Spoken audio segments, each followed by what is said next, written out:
네, 세월호 특별법을 둘러싼 대치 정국이 길어질수록 정치권에 대한 불신과 비판 여론도 높아집니다. 네, 김만음 한국정치아카데미 원장과 정군기 홍익대 교수와 함께 전국 진단 해보겠습니다. 네, 두 분 어서 오십시오. 반갑습니다. 네, 안녕하세요. 명절 연휴 첫날인데 이렇게 시간 내주셔서 감사드립니다. 명절 이번에 어떻게 보낼 계획이십니까? 지방엔 내려가지 않고요. 예. 있는데 한 이틀 정도 뭐 다른 일 볼 거고요. 또 한 이틀 정도 방송하고 뭐 그렇습니다. 방송도 하시고 그러시군요.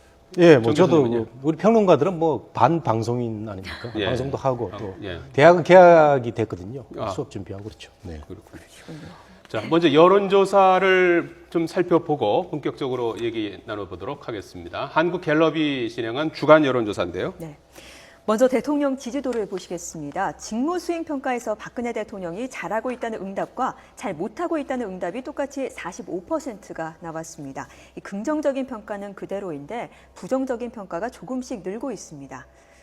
네, 정당 지지도를 보시죠. 새누리당이 44%, 새정치민주연합이 22%로 새누리당 지지도는 그대로고 새정치연합은 1%포인트 올랐습니다. 네, 대통령과 정당 지지도에 큰 변화가 지금 없는 상황 보시고 계십니다. 예. 자, 대통령 지지도나 이제 정당 지지도가 전체적인 큰 추세적으로는 뭐 이렇게 답보 상태에 머물러 있는 것 같아요. 그 원인이 뭐라고 보십니까? 세월호 전국하고도 관련이 있는 건가요? 그렇죠. 지금 특별한 변화가 없었죠. 예. 보자면 오히려 지금 부정적인 뭔가 요소가 훨씬 큰데 워낙 그동안에 비판적인 여론이 있었기 때문에 더 이상 움직이지는 않고 있는 것 같습니다.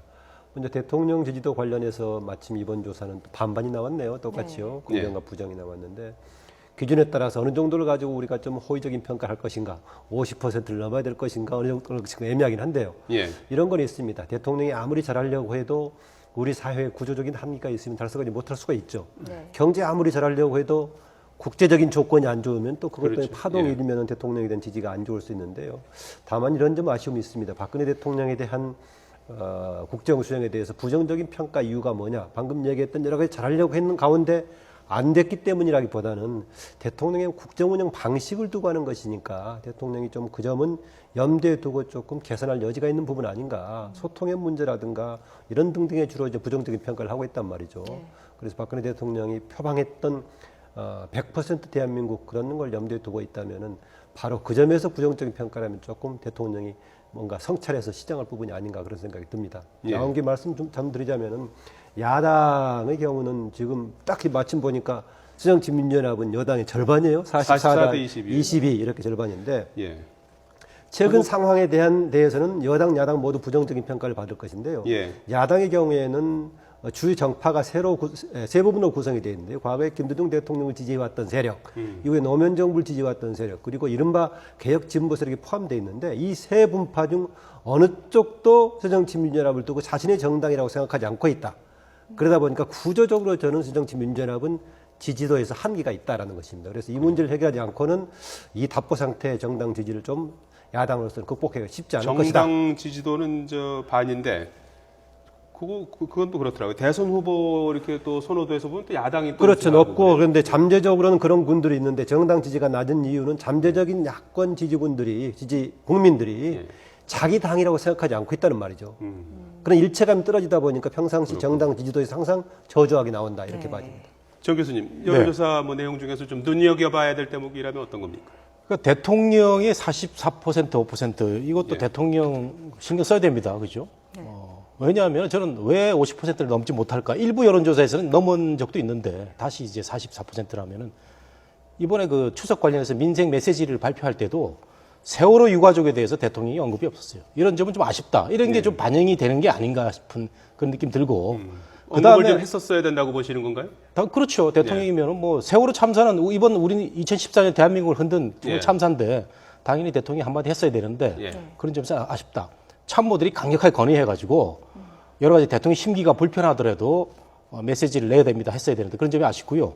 그다음에 44%대 22% 정확히 더블 나오는 게 지금 한 2, 3년째 계속되고 있습니다. 이거는 야당이 심각하게 반성을 해야 될 문제인데 한 가지 야당한테 조금 그 희망적인 게 있다면 예. 이 조사에 지금 나타나지는 않았지만 이 전국 세월호 특별법을 둘러싼 전국 경색의 책임이 누구한테 있느냐 그랬더니 여야가 비슷하게 나왔어요. 예. 이런 점에서는 그 여당도 책임이 자유로울 수 없고 예. 지지율은 높다고 하지만 따라서 야당이 22%를 빨리 극복을 해가지고 30%로 치고 올라가야 되는데 뭐 얘기 들어보니까 뭐 팽목항에서 또 서울까지 행진한다고 하는데요. 정말 민심하고는 따로 가는 그런 방향인데 잘 좀 저 방향을 세웠습니다. 정 교수님한테도 같은 질문을 좀 드린다면 이 정당 지지도가 이제 반이지 않습니까? 반. 새누리당이 44, 새정치민주당 22.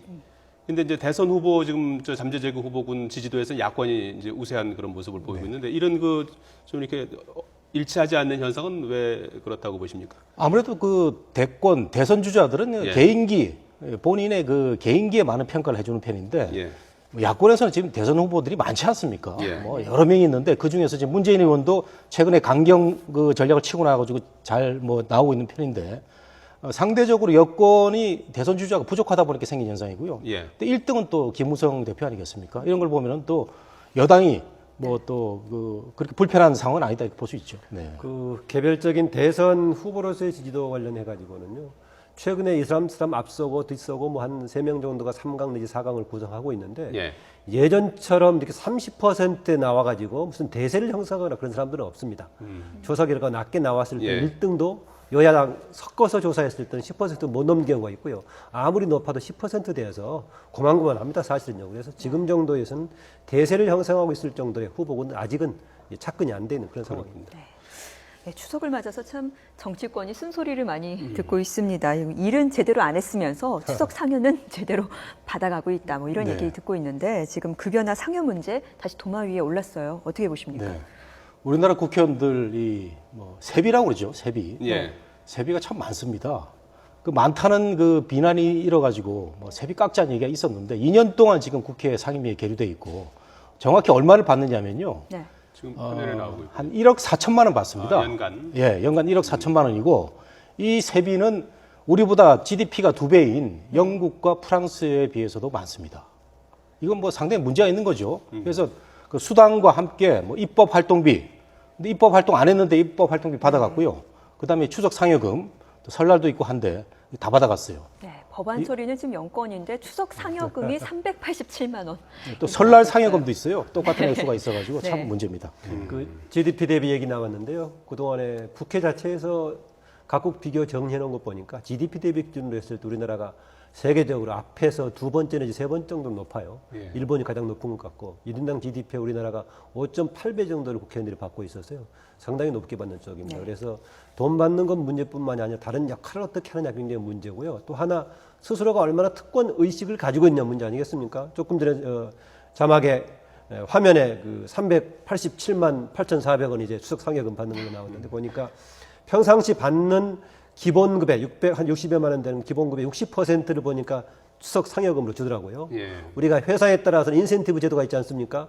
만약에 일을 잘했으면 상여금을 주지만은 못했을 때는 기존에 줬던 거 반납하는 제도를 한다면 만약 이번에 우리 국회의 경우에 상당히 많은 돈을 오히려 반납해야 맞는 그런 상황인데 387만 8,400원을 추석 보너스로 받았네요. 이 저 급여나 상여 외에도 뭐 여러 가지 특권이 많지 않습니까? 네.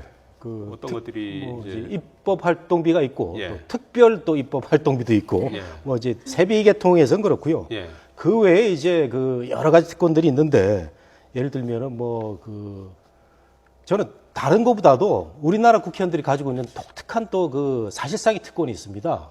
제가 뭐 불체포라든가 면책이나 하도 많이 얘기했으니까 네. 뭐 딴 데서 얘기를 하고 예. 그 후원금 있지 않습니까? 후원금 제도. 예. 그 다음에 출판 기념회가 있는데 이 후원금 제도는 영수증 처리를 굉장히 그 엄밀하게 하게 돼 있는데 네. 사실상 후원금이 어떻게 쓰이냐면요. 국회에서 고급 식당에서 국회의원들 밥 먹는 데 쓰입니다. 이거는 국회 후원금은 지역구에서만 그 사용하지 못하도록 그 제한을 해놓고 나머지는 뭐 세미나를 한다든가 이런 쪽으로 이제 그 활동을 장려하고 있는데 네. 사실상 그 여의도에서 밥값이 올라가는 이유가 이 후원금에서 이게 지출이 되기 때문에 국회의원들이 고급 식당에서 먹는 게 다 이 돈에서 나온 거거든요. 저 이걸 좀 말씀드리고 싶고, 예. 그 다음에 출판 기념회 이거는 뭐 거의 공돈 아니겠습니까? 예. 이게 뭐 저는 사실상의 특권이라고 봅니다. 뭐 우리 국회의원들이 KTX를 뭐 공짜로 탄다. 뭐 김무성 대표가 앞으로 저 비즈니스 클래스 타지 마라 이런 건 중요한 거라고 생각하지 않고요. 국회의원들 비즈니스 클래스 타야 됩니다. 그 중요한 일을 하는 사람들이기 때문에 편하게 그 왔다 갔다 해야 되거든요. 그런 점은 우리가 장려를 해야 되고 이렇게 크게 잘못되어 있는 제도들을 좀 고칠 필요가 있다는 거죠. 네. 정기수적대로 이제 중요한 일 하니까 비즈니스 탄다고 생각할 수도 있고 또 예. 나라에 따라서는 자전거 타고 출퇴근하는 뭐 스웨덴 같은 이런 나라도 있긴 한데요. 지금 얘기한 대로 돈 액수로 보자면 지금 세비 1억 4, 5천 년 받는 것 외에도 아까 지적한 대로 후원금 1억 5천 한도, 선거 때는 2배로 해서 3억에다가 또 정말 계산도 안 되는 출판 기념회 통한 이런 가지 있는데요. 예.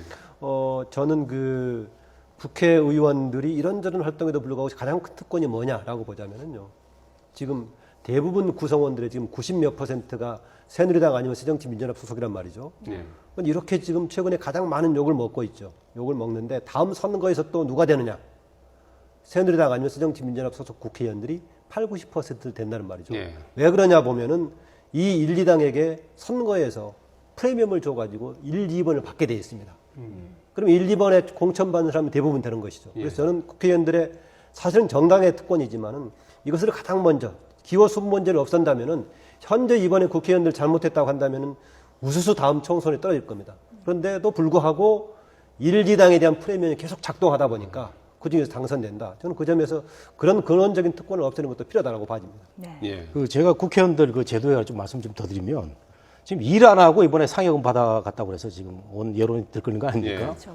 그 스웨덴 국회 말씀하셨는데 스웨덴 국회의원들은 회기에 안 나가면요 그 돈 안 줍니다. 그래서 무노동 무임금입니다. 정확히. 그리고 프랑스 국회 같은 경우도 3분의 2 이상 안 나가면 세비를 그냥 깎아버려요. 예. 그래서 위안부에 확 줄어드는 이런 것도 있는데 저는 그 영국 의회의 한 규정을 보면 말이죠. 의회 그 시간 끝나는 시간이 7시 저녁 7시 반이 넘으면은 택시비를 지불하게 돼 있고 그다음에 더 늦게 끝나면 숙박비를 지불하게 돼 있고 아주 이렇게 자세하게 규정이 돼 있습니다. 네. 그러다 보니까 국회의원들이 규정에 따른 이런 그 절차적인 그 입법 활동을 한다는 거죠. 네. 그래서 우리도 이번에 그 말만 또 나와가지고 우리 평론가들이나 언론인들이 마구 또 비판을 하다가 어느 순간 흘러갈 수 있어요. 정말 이번에는 한번 좀 고쳤으면 좋겠습니다. 그렇군요. 네.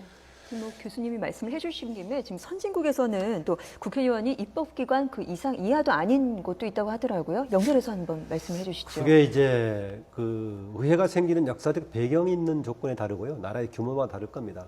우리나라하고 비교적 유사한 형태의 아마 의회가 그러나 어쨌든 간에 대표적으로 우리가 얘기하는 대의민주주의의 선진국가라고 하는 미국과 영국 스타일을 우리나라가 많이 배워왔는데요. 예.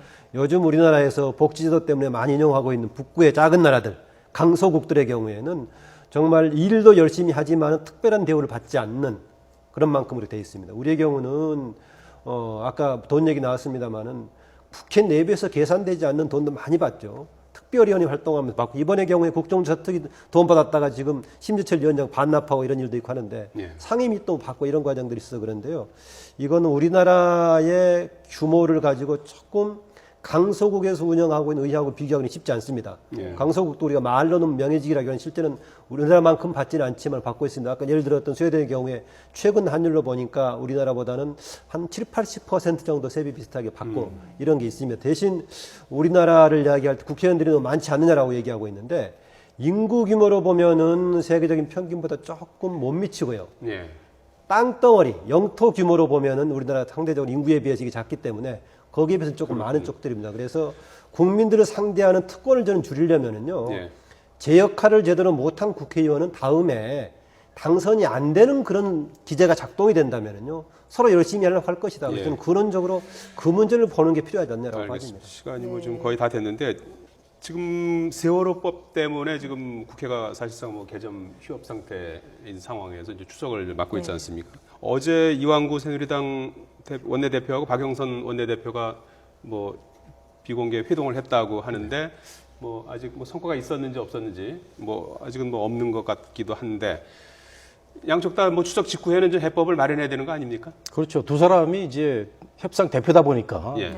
두 사람도 고민이 많은 거 아니겠어요? 근데 2시간 만났다는 거는 상당히 두 사람이 그 편안한 분위기에서 예. 고민을 토로했다 이렇게 볼 수가 있고 답은 안 나왔다고 하는데 15일 날 이완구 대표가 지금 뭔가 좀 던져놨지 않습니까? 15일 날 법안 통과시킨다 하고 있는데 이거 야당 협치 없으면 통과 안 되는 거거든요. 예. 예, 그래서 15일이 굉장히 또 주목이 되는데 한번 지켜보고요.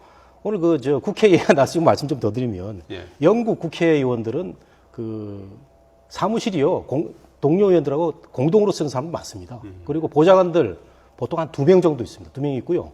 그다음에 우리 그 YTN 그 뉴스 보면은 벤치에 이렇게 본회의장 있지 않습니까? 늦게 가면 앉을 자리가 없어요. 그래서 서서 이렇게 듣고 이렇게 하는데 그 처칠이라는 그 총리가 예. 국회의원들 빨리 오라는 그런 뜻에서 또는 늦게 오면 앉지 못한다. 이런 좋은 취지를 했다고 하니까 우리 국회도 이 선진 의회의 좋은 점 좀 본받아가지고 반성도 좀 하고 제도 좀 고치겠으면 좋겠어요. 알겠습니다. 알겠습니다. 예, 김만음 한국정치아카데미 원장, 정군기 홍익대 교수였습니다. 두 분 고맙습니다. 예.